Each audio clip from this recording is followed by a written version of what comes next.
How can you do all that needs done in life and still pursue your desire to learn French or the guitar or grow a plant or make art? You can't put a fiddle under your pillow and wake up playing it. Though how cool would that be? But one thing we can do, no matter how chaotic and overwhelming life can be, is know that every tiny small motion in the direction of those endeavors really do matter. And not only that, they add up over time with great momentum.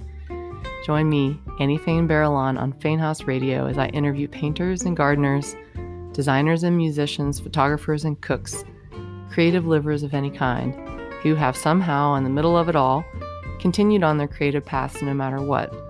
Their stories remind us that the secret sauce making our lives that much sweeter is not only the consistent doing of tiny bits, but in actually enjoying all those tiny bits along the way.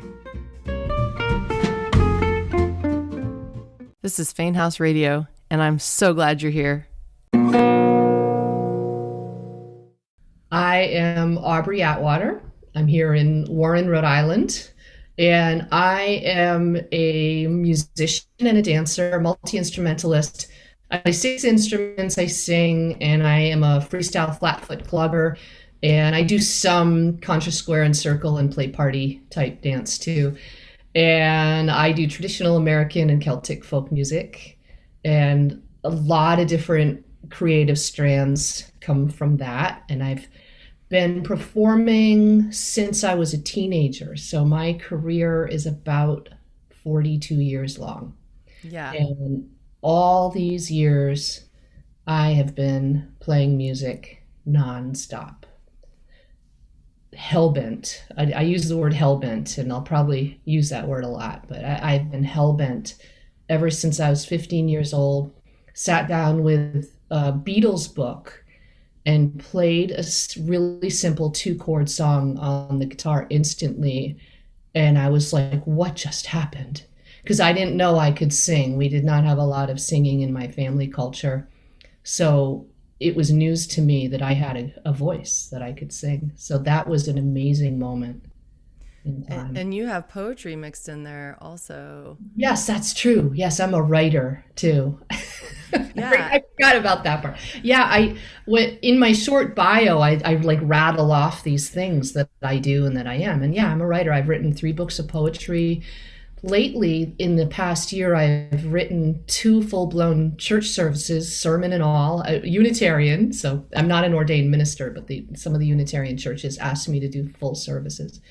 And I wrote a keynote address for an international medical conference that was full of stories. So it sounds like an odd gig, but if we talk more, it'll make more sense that I got asked to do that. And I wrote a whole bunch of stories for that. So I've been writing this year.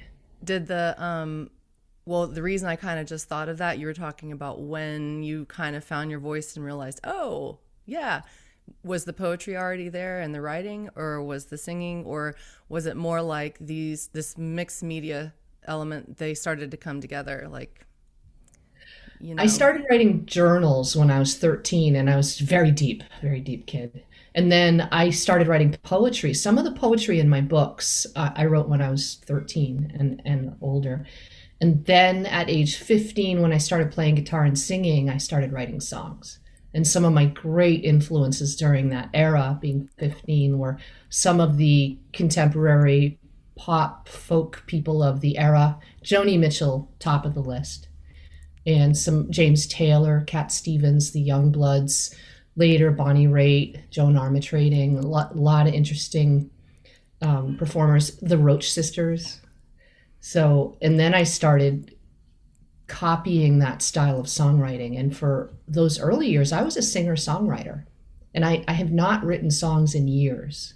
And that's an interesting thing to ask myself, like, why? And I just branched out into other creative outlets and just haven't written songs. But I look at those songs and they're well-constructed songs, if I do say so myself. They're good songs.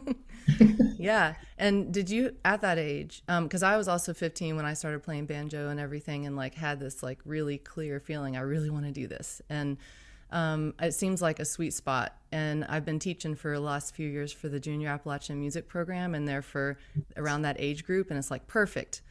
And so did you have friends with you that age doing it too? Or were they like, she's so funny and different, and look, she's just playing that guitar all the time, but I love her anyway? Or did you have peers that understood it? That's a great question because at that age, what your peers think of you or how they react to some of the things you do can squish you sometimes. Yes. I was into sciences and I got somewhat shamed for, I had a volunteer job at a science museum and my peers laughed at me for that. And I think I stopped doing it because of that. But with the music, it was an instant area of popularity for me. I went to a Quaker high school. I went to the most awesome school. And after school, I had this friend, Amy, and she played guitar and sang too. And we would meet in this big living room. The school was in an old mansion. And we'd meet in the living room after school and play guitars and sing. And other kids would gather and listen and hang out. And it was lovely. And in fact, on Facebook recently, some folks just alluded to that time again. And we did that, I don't know, for a year or two on and off in high school. And that's a long time in high school. So what I found the minute I started playing guitar and singing and then gathering with people is that it ramped up my social life in a way that was just incredible. And it constantly created community and always has ever since. Anyone who plays music, who loves it, who's pretty good at it, who's friendly, it's like folk music is an incredibly social art form. And it has just made my life so wonderful. I have so many people I know. I have so many friends, so many acquaintances and contacts. But yeah, so there are times when I have been I can tell I'm viewed as a big weirdo. Because I play Appalachian music. I'm from Rhode Island and I play old time Appalachian music and I clog. I do freestyle clogging. I went to Brown, which is a fancy Ivy League college, and I could tell some of my peers felt like I never got a real job. I stayed that kid who played Grateful Dead songs on the college green, and that I never really grew up. I never really grew up or got a real job. But if they really examine my career and what I've done, they're like, "Oh, okay, that's actually a real job." Like there's a huge scholarly part. I am totally a scholar and I always have been. And although I do not have a degree in ethnomusicology, I have been behaving like an ethnomusicologist for like 40 years.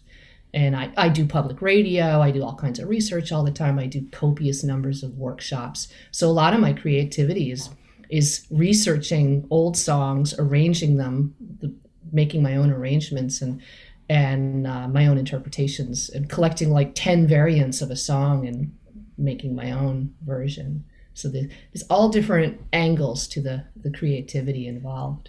Yes, and the parts of it that you made as your profession, people don't realize behind the scenes you have to figure out how microphones work, and you have to figure out your own bookkeeping. You're a solopreneur. You also have done that with your husband, but it's like when you're self-employed, there's a lot that you're doing. Oh, So it's not just like doing a little ditty, and I always hope people try to imagine what's behind the scenes and try to appreciate professional musicians in that way. And it is real. It is a real job. And also all the academic side you're talking about also, and all the years you were willing to go through piling that on slowly, really marks you differently from somebody who just is learning some tunes, which both are valid. But I think that's why it's so cool you're getting these, like, they appear to be random gigs, but you've spent years working on these talents that make you good for those jobs, and I have so many friends that are wanting to be self-employed and get going, and then we'll like second guess ourselves. Well, if I have this random thing with this and this random thing with this, it's like, what? But I feel like if our gut is keeping us in alignment and hell bent, like you like to say, that it's going to accumulate over time, and then these random jobs or things will fall in our laps that was never our business to know was going to be in our future. You like clearly hung on for the ride, and that's also why I wanted to interview you. I'm really curious too, like if you had, I know Gene Ritchie was a part of your path, and if you had an adult or someone that was a little bit of a mentor for you in terms of keeping going or a certain skill you needed. Sometimes I feel like people don't realize, like, maybe the pressure doesn't have to be all on them. Maybe they need some help and they could pay a teacher or find someone or ask questions and be helped along the way, you know? What's Yeah. that been like for you? I've had lots of mentors, and I collected a lot of other mothers in my life. There was not a cultural precedent in my family for what I do, A. And B, I was slightly raised by wolves. Yeah. So I adore my parents. My father's not alive anymore, and my siblings. But my I came from a very fractured family. My parents were each married 3 times by the time I was 22, and so I lived in a lot of houses. I went to a lot of schools, and I learned from a young age to do my own thing. And then when I started getting into folk music, I gravitated towards a lot of older women who were nurturing. They took me under their wing in different ways. There was a woman named Judy Klinkhammer in Mountain View, Arkansas, who I adored, and she mentored me through letters, phone calls, and visits when I would go to Mountain View to the Ozark Folk Center. There was a woman named Seba Dutton, my friend's mother, in Somerset, Kentucky, and she was a mother and grandmother figure to a lot of people. And I spent a lot of years visiting that farm and doing projects with her son. I was in folk operas. So there were Wow. certain people that were, some of them were musicians, some were not. And then some I really viewed as models of wonderful performance, like Rosalie Sorrells and Sally Rogers. So when I was young in my 20s and 30s, I called them my top 3 as far as folk singers that I knew personally: Sally Rogers, Rosalie Sorrells, and Jean Ritchie. And I'm saving Jean kind of for last in this comment because she, more than any folk singer, was a great role model, friend, and mentor and icon for me. And I was hell bent on meeting her in 1992. And this is going to segue into one of your main themes here. I was really busy in my 20s. I had met and married Elwood. He was a single parent of 3 kids, and we each had 2 jobs. And Oh for my those goodness. early years, like 5 years, I was so ridiculously busy. I remember one time a lady came over to just drop by and visit, and she stayed for an hour. And I was so busy. I didn't have time for that. And I was so stressed out. And that little memory just sticks in my mind about how busy we are sometimes. And sometimes we're busy because we make ourselves busy. And sometimes we're just trying to do different things in our lives. And a lot of younger adults are just really busy, especially if they have young children. So, anyway, I heard about that Jean was going to be at this event at the Heinemann Settlement School in Heinemann, Kentucky, and it was a week-long family folk festival called Appalachian Family Folk Week. And I saw an ad for it in Sing Out magazine. This is 1992.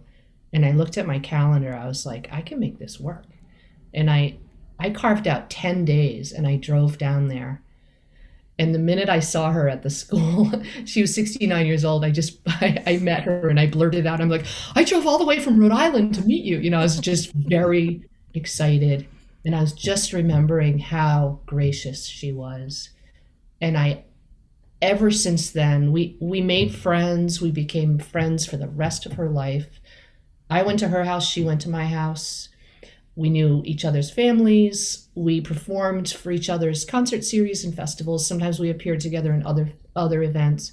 Um, we said "I love you" when we parted, and she still lives on. The relationship with her still lives on. I constantly think, what would Jean do in a situation like this? And I constantly study her life. She constantly fascinates me. And if anybody's interested in Jean Ritchie, she had a unique and fascinating career, and she was one of few women in her. She was born in 1922. And so I constantly look to her for examples of how to conduct myself. Be strong. It's tough being female in a performer world because you're worried about likability. You know, there's that likability thing. So you want to be strong but gracious, assertive and clear, but gracious and likable, all those kinds of things. I was just thinking recently because now at age 57, I'm one of the new old people. I have been mentoring younger people for years, but it's really showing now. I mean, I'm one of the older generation now, and I had a lot of contact with primary sources in folk music, and so people come to me saying they want to learn songs, they want to hear the stories and stuff like that. And I think back on how gracious Jean was that year when I just showed up in her life. She took me to her family cabin in rural Kentucky. And I think I would do the same thing if and they do, young, interested people come to me. I'm thrilled. And looking back at my younger self and her, I think she must have been thrilled. This person comes all the way from Rhode Island. I drove by myself. It was like 900 miles to meet her. So The she was, ultimate she was compliment. yeah, and she was wonderful and very beloved. And that whole experience at the Heinemann Settlement School, I was on staff there for 25 years in June, and that's a whole other story. That was just incredible. Yeah. It was a great wellspring for me. That's where I learned to clog, flatfoot, play banjo, got a ton of repertoire, etc. And after you learned banjo, your life was never the same, was it? No. Speaking And from a fellow banjo right. player. And I'm a tiny YouTube star on some videos were made of me over 10 years ago at the John C. Campbell Folk School in Brasstown, North Carolina, and they went quote unquote viral. I have like hundreds of thousands of views on some of them. And for that reason, I have a YouTube presence, and some people have reached out to me, well, constantly over the years, but during the pandemic because of YouTube videos to get lessons. And I had a guy from Ireland that I teach now, and I love this guy. But when he first talked to me, he was like, I can't believe I'm talking to you. You know, he felt like he was talking to some big star because of my old Joe Clark YouTube Yeah. video. But that is so fun. That's an example of like the power of accumulation too, because you said yes to being at the folk school because you love being there and you love playing the music you do. And I'm sure that over your career you took small gigs and big gigs and you didn't say no just because of money. And sometimes you might have because of, and but because of that openness, then this video happened, which was years ago, that is now hitting you up in 2021. I think it was 2008. Wow. Yeah, that's really fun. Well, I mean, I can say I've also looked up to you since I was a teenager and listened to your tapes over and over and over in a big white station wagon called Big Bob. Awesome. And loved it so much. And I would alternate that with Cat Stevens. Those were my favorites. Wow. High compliment. We touched on this a tiny bit. Just that curiosity of how to make in the middle of things and how to create in the middle of the chaos and all of that. Because as we grow up, we become adults and we have adult responsibilities. And like you're saying, there's a certain age and time when children are young or we're building houses or where that age group is just, they're in creation mode. And they're also in creation mode with their careers. And some of the creative things that call us are just things we like. It's not about our making a living. Mm. And some of it is making a living. And in both cases, I think sometimes people do feel squashed and they're not sure if being hell-bent is enough or what being hell-bent feels like. And then those creative things fall away. And we actually have to really fight for them, like really fight for them. And then that feeling of like, well, I am hell-bent and I really do want to do this. And schedules change, things move around, but we want to do it so badly. I mean, I've always had that feeling deep inside me. I want to do it so badly. Yeah. And so you clearly have had that too. How do we, what does that mean in your life? And how do we encourage others? Like, don't give up. Yeah. It does fascinate me. First of all, I have fought tooth and nail to do what I do in many ways. I've had many obstacles. I think Elwood and I both make it look easy. We're sort of relaxed around people socially, and we're organized. We're good with time management. So we look like we're not freaked out, harried, and busy. But I can tell you numerous stories of ways in which I could have quit and not done it. Like, for example, when I first met Elwood, he was from a working class background, and he didn't at first take seriously the idea that you can be a full-time musician. So he changed dramatically, but I fought with him for a few years. And then we both became full-time musicians in the 90s. So it's interesting how we change. I had to fight my own constructs about what's a real job. Like I said, I went to a fancy college, and some of my peers looked at me like I was just playing. Had other obstacles. My husband had 3 children, and I was raising. I adore them, and I was helping to raise them. So I've always had to deal with guilt and feeling torn. Like I was learning banjo in the 90s in the evenings in my home office, and Elwood was upstairs with the kids, often watching TV and sitting together and being a dad.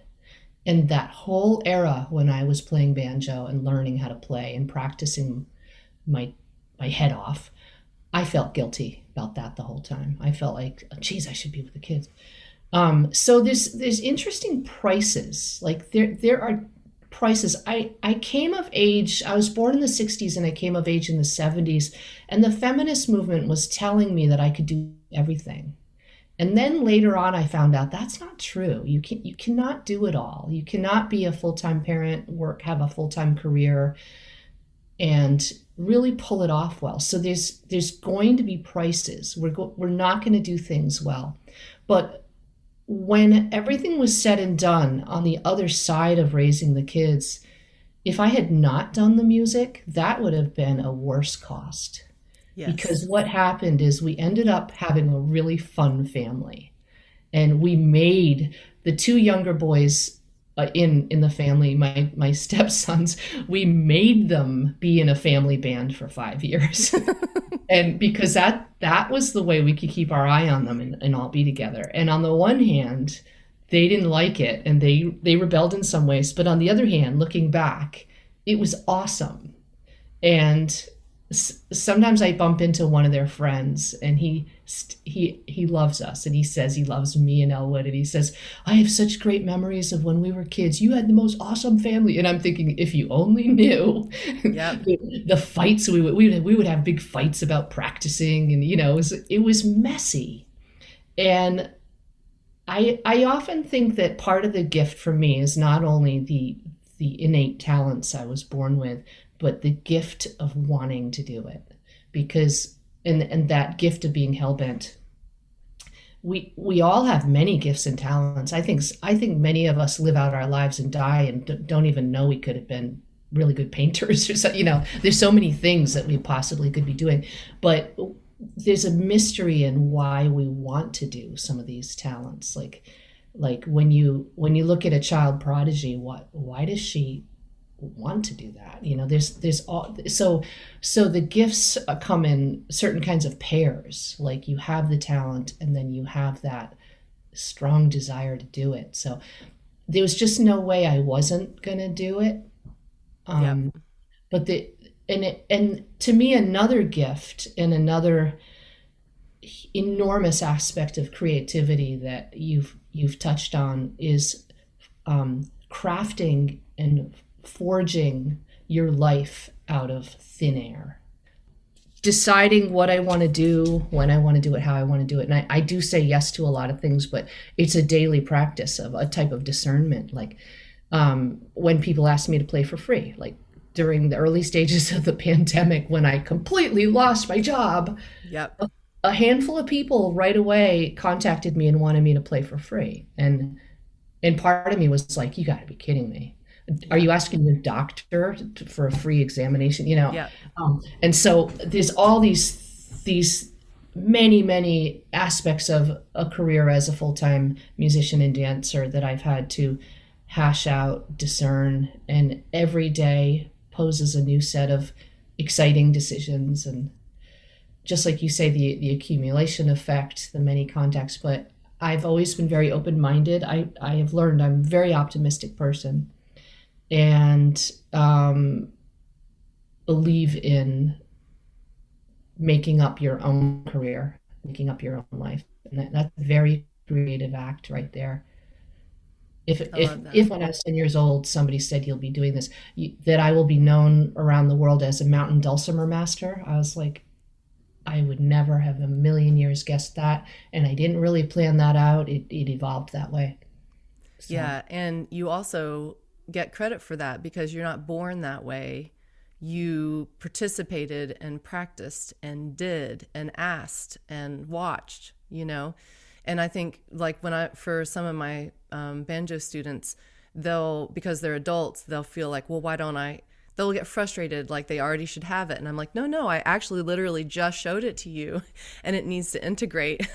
And yeah, like, like for and 30 years. yeah, or people will, after a performance say, "You're so lucky" or "You're so talented," and I know that happens to you. And my first thought is "Thank you," because thank you, you know. Yeah. And the other is, well, it's been years and years and years, years and years and years and years of like bum diddying, Yeah. and listening and watching and asking and I feel like it's an encouraging thing to say to a student, you know, or a friend, like, just keep doing it. Just keep doing it. It's going to happen. It happens to you. It kind of happens for you if you keep doing it. Mhm. How do you explain that to people you're mentoring or teaching to kind of encourage the keeping on going when it's hard? Because it is hard. The beginnings of any of these things, like, people see you, and you, the people who don't know you don't know that you also like clog and play banjo at the same time, right? So you could take that snapshot and be like, well, who dang, she's so talented, look at her, you know. But like, you practice that, and because you love it, you know. It's You weren't born that way, right? Right. I was not born with a with a banjo and clogging shoes on. Yeah, I've had some very, very major learning curves in my life. Like, I spent some major time teaching myself how to be a freestyle flat foot clogger, and learning all about what it means to improvise. To riff, to improvise takes a ton of training. Yes. And especially during the pandemic, I say to myself, and I say to my students sometimes, I jokingly say to myself, you have enough time. This year I have had more free time than I've had in decades. And I say to myself, why are you rushing through A, B, and C? You've got like 4 hours to do Yeah. a thing that takes half an hour. So I tell my students, a lot of my students are actually older than I am. I tell them to take their time and to parse out the steps to learn a new thing. And I also constantly say, and I've been teaching tons of workshops on Zoom and I love it. I say, I am a professional musician. I've been doing this for 42 years. And I tell them it takes me a really long time to learn a new song because I play entirely by ear and I need to internalize the music. So right now I'm learning a new song, and I am in no hurry. I have so many songs in my repertoire already, but it takes me a really long time. And so this leads me to the working with interruptions topic, because I'm so used to working with interruptions as a wife and mother and family person that if I'm not being interrupted, I create the I interrupt myself. You do it for yourself. I am not used to doing things in big blocks of time. And so, like, when I'm learning a new song, I'm actually working on two new songs right now. One is for a student, and I'm tabbing out on the banjo Nora Brown's version of Frankie and Albert. And it is really different than how I play. It is so hard. Yeah. And I must have spent 3 or 4 hours tabbing out 17 seconds of music. And I loved it. And the way, so I say 3 or 4 hours. I have no idea if that's true. That could be a total lie. But I would spend 10 minutes here, 15 minutes there. Then I would vacuum, make dinner, or do a lesson, go to bed. And then the next day I'd spend 10 minutes here, 20 minutes there, 5 minutes there. And that's the process by which I will do a lot of my creative work. Because during all those other times when I'm vacuuming, I'm thinking about the song. Exactly. So there's a lot of work happening when we're not doing the thing. Yeah, when you're in the car. Yeah. When you have a quiet minute. Yeah. And when we talk about how we work, I think there are some very strong gender models in our society around how we create. And I think of I'm not going to say the name or the title, but I'm thinking about Pulitzer Prize winning book that I read some years ago that was a great masterpiece. It's a modern written book. It took the author 10 years to write it.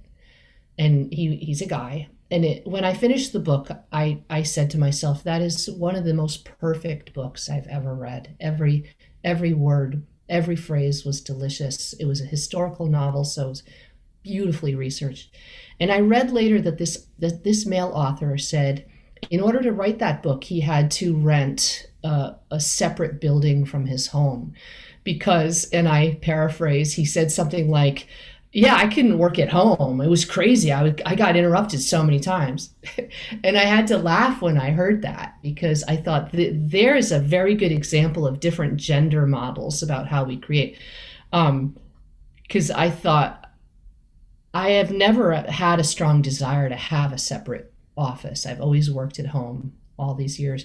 And I'm really used to working with interruptions. There was a quote I read probably 35 years ago, 40 years ago when I was studying, no, longer, could have been even like 40 years ago, studying women's history in high school and college. And I read Virginia Woolf's A Room of One's Own, Yeah. which was a very important book. And then later I read a quote that said, we women work with interruptions. And it was women of color. And so my whole creative life has been horribly interrupted and constantly. And I have told people in my life, don't knock on my door, don't call me. And then they do anyway. And so I fight with them and I'm like, don't do that. And then I feel guilty and I'm all, stirred up and messed up. So I turn my phone off. I definitely do a lot of things to protect my time. And I have habits. I wake up in the morning and I hit the ground running and I get busy. I get up early historically before other people get up.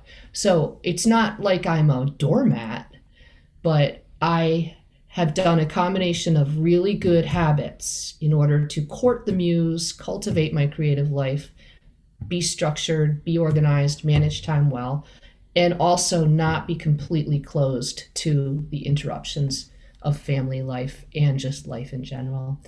And we've had some sudden and shocking tragedies in our lives. One of our sons went through cancer, yeah. and so I am the caregiver for my mother. Yeah. So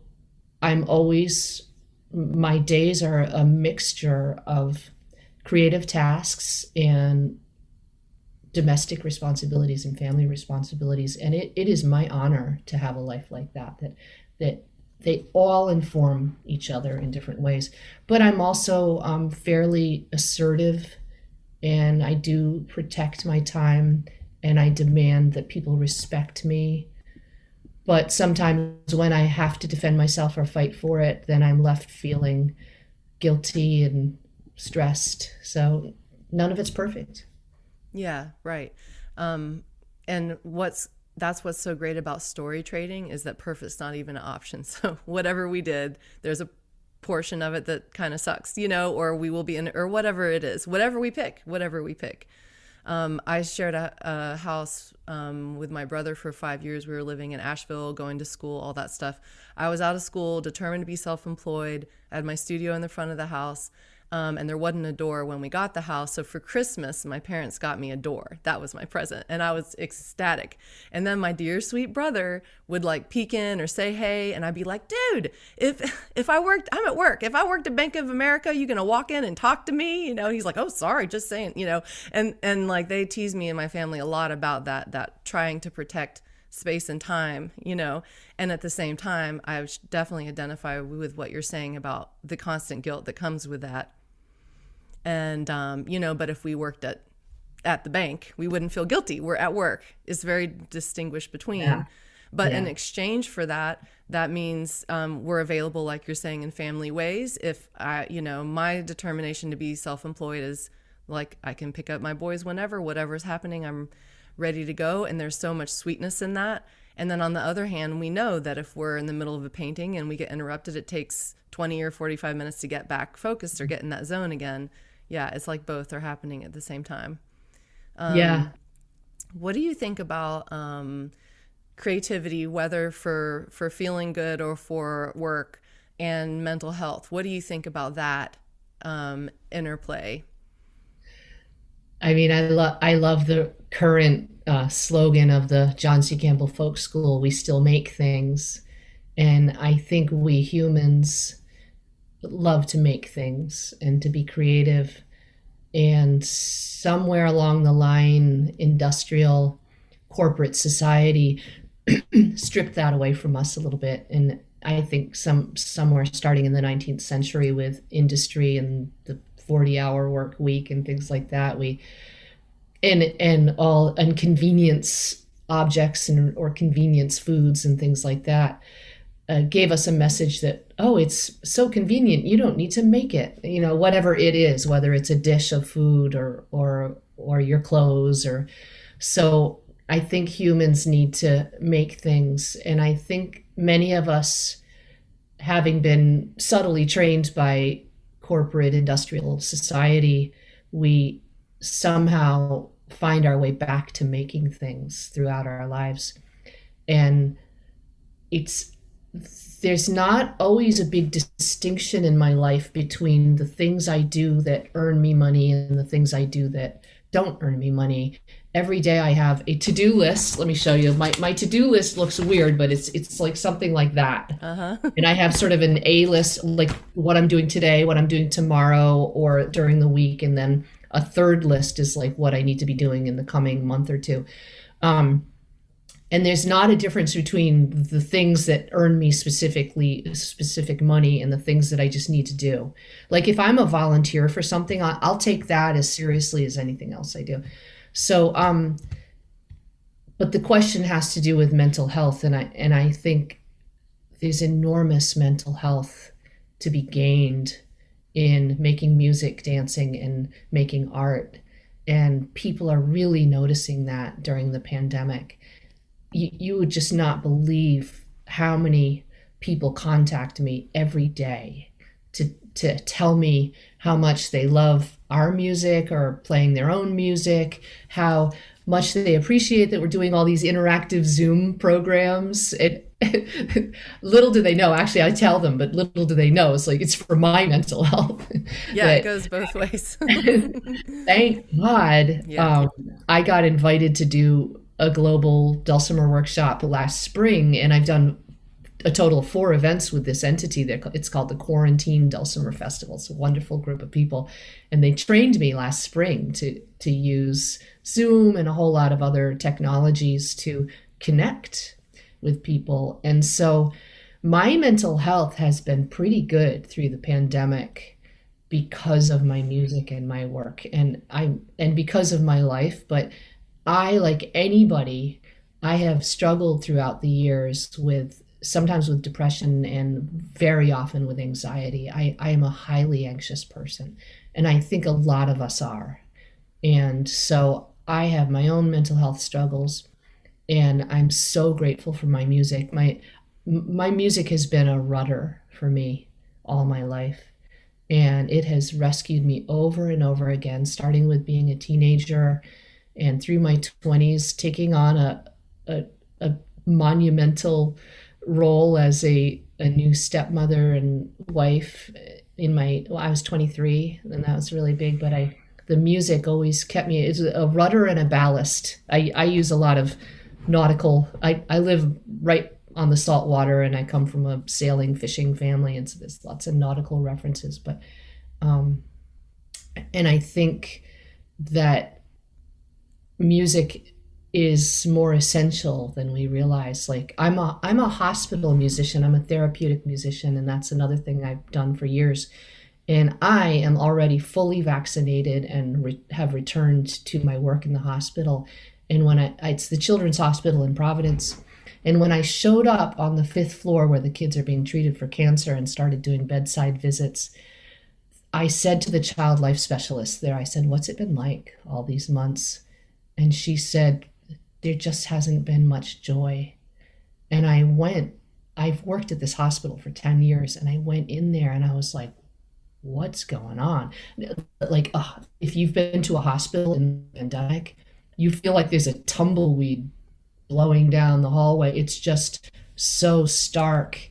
And so I could tell the mental health of the hospital workers and the patients was much more compromised because none of the artists were going in there for months and months. I'm on a team called the Healing Arts Team, and I love that work. I have so much fun. And the difference was so palpable when I went in there because they hadn't been allowed to have us come in. It was too unsafe. Yeah, it's craziness, man. Well, gosh, yeah. I'm glad you're back there. Me too. I'm lucky to be vaccinated too. That really surprised me. But when I got my first shot, I posted on social media with a medical person putting a shot in my arm, and I wrote on Facebook. I said, apparently music is essential, because I got to be part of that first wave of people getting vaccines as a musician. Yeah. What does that say? Yeah. And I think that I'm really noticing the pandemic has offered up some pretty stark relief moments as far as what is important in our lives and what helps us, what doesn't help us, who we love, who maybe we don't love so much, what we want to do, what we don't want to do. It's very interesting. It's like it put it all right in our faces. And yeah. Well, speaking of music, you talked about a song that you had. This is a song I wrote years ago, and it was inspired by a friend who's a weaver. And I say it was about her, but it was really about me. There's almost like a little bit of a crazy element in it. Like, you'll see what I mean by the crazy factor. Like, she's hell-bent. She just wants to weave so much, so she disappears into her basement and weaves, and sometimes to the detriment of her family. Like there's a pot boiling over on the stove. Yep. And the kids are upstairs and they're fighting with each other, and finally she's like, okay, I'm just gonna weave a tiny bit more, and so it's like all hell is breaking loose. And then she's like, okay, I gotta go.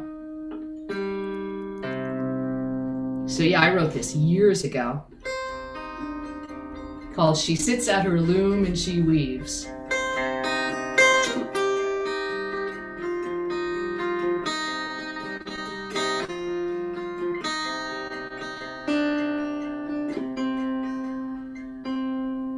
In the quiet of the cellar, in the farthest of rooms, she sits at her loom and she weaves.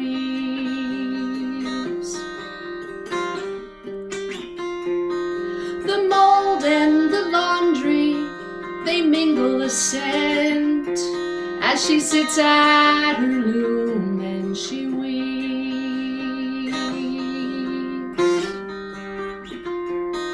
Above and around, the family is stirring. She hears footsteps and voices as she weaves.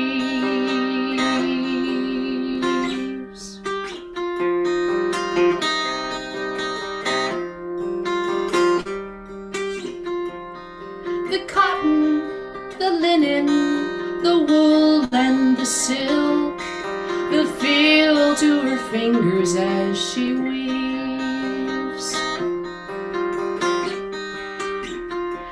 Blue, red, green, and brown, deep lavender and yellow, the look to her eyes as she weaves.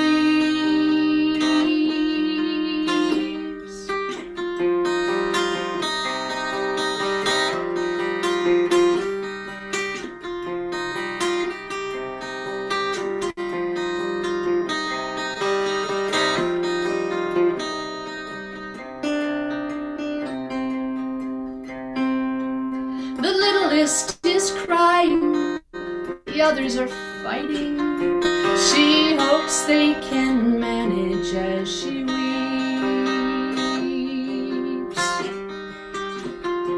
Big pot on the stove needs the burner turned low. The children need rides and she weaves.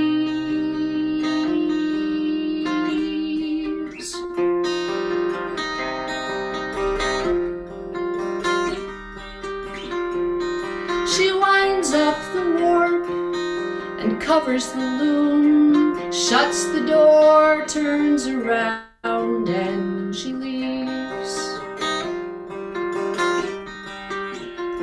As she climbs up the stairs, she thinks wool, she thinks color. She can't wait to come back and weave.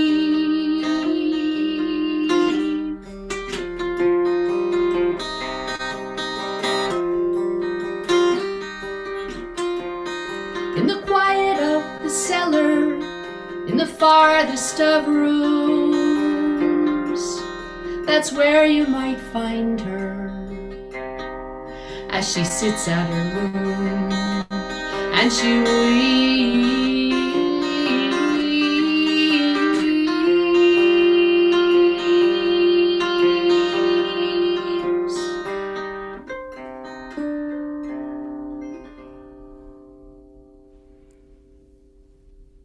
Yes.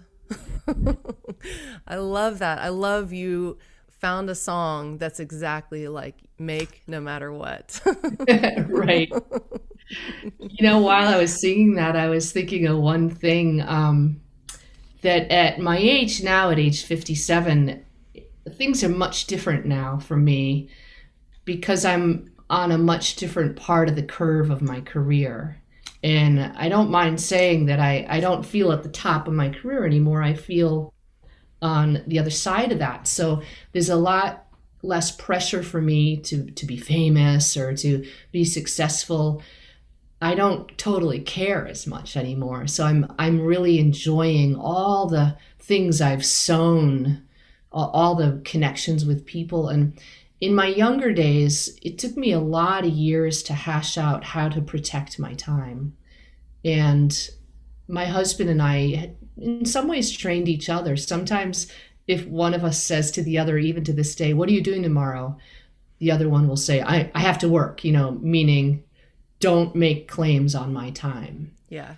So it's protecting one's time and feeling like your time is being respected and valued by the people in your life.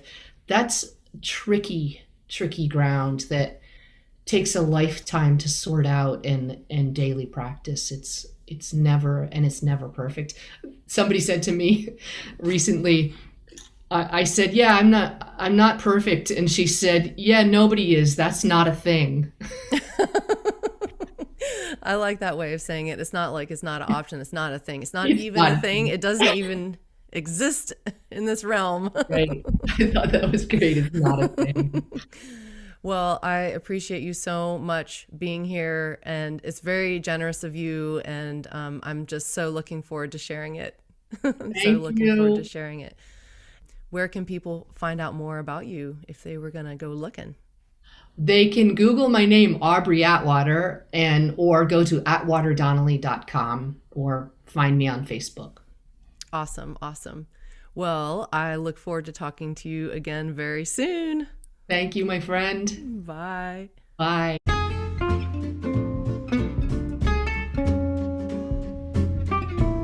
If you would like to be in touch or have someone you would love to hear interviewed, email me at afainhouse@gmail.com.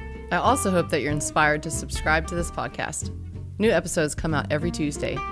If you would like to watch these interviews in video form and are curious about the happenings of my little business called Fain House, where I paint and make art prints and gift cards for my watercolor originals, I'd love for you to sign up for my email list. When you do, you'll get a coupon for 10% off a one-time purchase in my Etsy shop and first dibs on my annual limited edition calendar printing. You'll also be granted access to our free private Facebook group, which is the one spot you can watch these interviews. If that all sounds fun to you, go to your web browser and type bit.ly/FainHouse to sign up. That's with a capital F and a capital H in Fain House. This is not a weekly newsletter, but rather a list of folks who are interested in hearing from me time to time.